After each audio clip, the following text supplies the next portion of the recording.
جاندار تجزیوں اور تبصروں کے لیے watch, like, comment and subscribe. بسم اللہ الرحمن الرحیم۔ السلام علیکم ناظرین، آج ہم بات کریں گے کہ بجٹ 2024-25 کی آمد ہے جو کہ 12 جون 2024 کو پیش کیا جائے گا اور اس کا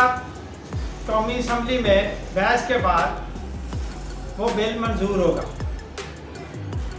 اب اس بل کے 3-4 اہم نکات ہیں۔ پہلا نقطہ یہ ہے کہ IMF کا وفد جو 13 مئی سے 23 مئی تک پاکستان رہا، اس نے پاکستان کے ساتھ تکنیکی، پالیسی اور سٹاف لیول معاہدے کے لیے بات چیت کی اور بجٹ کے لیے تجاویز دے کر چلا گیا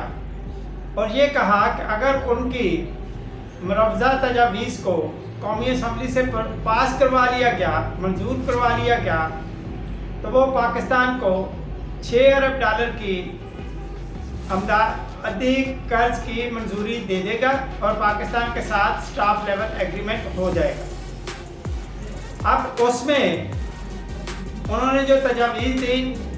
ان میں ایک تجویز تو یہ تھی کہ IPP کے ساتھ پاکستان گورنمنٹ مذاکرات کرے اور بجلی کو سستی کرنے کی بات چیت کرے۔ دوسری تجاویز کہ پاکستان میں ٹیکس اصلاحات لائی جائیں۔ تیسری چیز کہ پاکستان میں سیاسی استحکام قائم کرنے کے لیے کوشش کی جائے تاکہ معاشی استحکام آئے اور جو بھی معاشی منصوبہ بندی ہو اس کے صحیح نتائج نکل سکے۔ چوتھی چیز کہ پاکستان میں سارے میں چلنے والے کوئی 83-85 اداروں کو پرائیویٹائز کیا جائے تاکہ پاکستان کی حکومت کے اوپر اس کا بوجھ نہ ہو اور پرائیویٹ سیکٹر ان اداروں کو منافع میں چلائے اور پاکستان اپنا خسارہ کم کرے۔ پانچویں چیز کہ پاکستان کو ایسی فیلڈز کے اندر کام کرنا چاہیے جس سے پاکستان کی صنعتی اور زرعی پیداوار بڑھے، برآمدات بڑھیں اور زر مبادلہ کے ذخائر بڑھیں۔ اب اس کے اوپر ڈیٹیل بات پہلے بھی ہو چکی ہے اور بہت ساری میڈیا کے اوپر باتیں ہو رہی ہیں، لیکن قصہ مختصر کہ جو تجاویز انہوں نے دی ہیں اگر وہ پاس ہوگی تو نتیجہ تک پاکستان میں مہنگائی کا سمندر امڈ آئے گا اور پاکستان میں گھر بنانا ایک عام آدمی کے لیے تو پہلے ہی مشکل ہے، درمیانے طبقے یا لوور اپر کلاس کے لیے بھی مشکل ہو جائے گا کیونکہ پلاٹوں کی قیمتیں بے تحاشا بڑھ جائیں گی، کنسٹرکشن کی قیمت کم ہوگی اور مہنگائی جو ہے اس کی وجہ سے اشیاء ضروریہ کی قیمتیں بھی آسمانوں پہ باتیں کریں گی اور متوسط اور غریب طبقہ اور تنخواہ دار طبقہ پس جائے گا۔ اب اس کے لیے نواز شریف صاحب نے ایک اہم اعلان کیا، اپنی کیبنٹ کا اجلاس بلایا مسلم لیگ نون کی حکومت کا اور اس میں انہوں نے کچھ تجاویز پیش کی کہ پاکستان چائنا کے ساتھ CPEC فیز 2 کا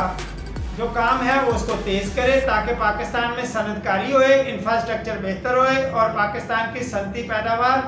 اور زرعی پیداوار میں اضافہ ہو اور پاکستان کی برآمدات بڑھے، پاکستان میں روزگار میں اضافہ ہو اور متوسط طبقہ ترقی کرے، غریب طبقہ ترقی کرے۔ دوسرا، بجلی کی قیمتیں کم کی جائیں، 200 یونٹ سے کم بجلی استعمال کرنے والوں کو سبسڈی دی جائے، چھوٹے کاشتکاروں کو سبسڈی دی جائے اور جو 100 یونٹ تک بجلی استعمال کرتے ہیں ان کو فری سولر پینل دیے جائیں تاکہ بجلی جو ہے غریب طبقے کے لیے بجلی اور گیس میسر ہو سکے، توانائی میسر ہو سکے۔ اور اس طرح سے غریب طبقے کے لیے انہوں نے ایک بڑا اعلان کیا ہے، اگر اس پہ بجٹ میں کوئی تجاویز آتی ہیں اور اس طرح سے منظور ہوتی ہیں تو غریب طبقے، پینشن اور تنخواہ دار طبقے کو فائدہ ہو سکے گا اور ملک میں